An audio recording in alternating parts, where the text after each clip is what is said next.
I'm a feminist. I'm a feminist. I'm a feminist. I'm a feminist. And I'm tired of being downtrodden by the patriarchy. And nothing symbolizes the patriarchy like a moustache.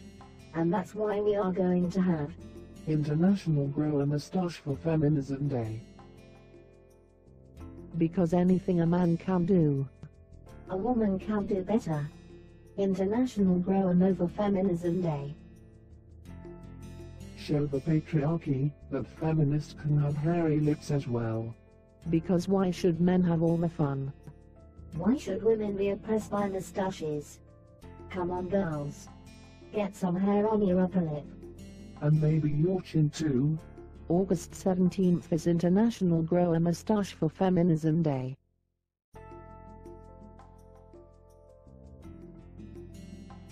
Grow a Nova Feminism.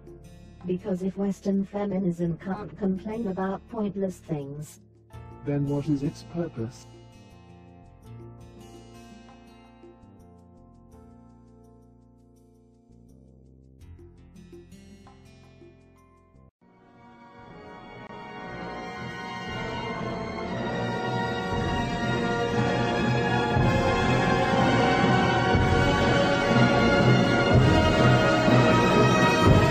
Shut the fuck up for your fuck off. What the weeping right now? If you would shut the fuck up for your fuck off. What the weeping right now? If you would shut the fuck up for your fuck off. What the weeping right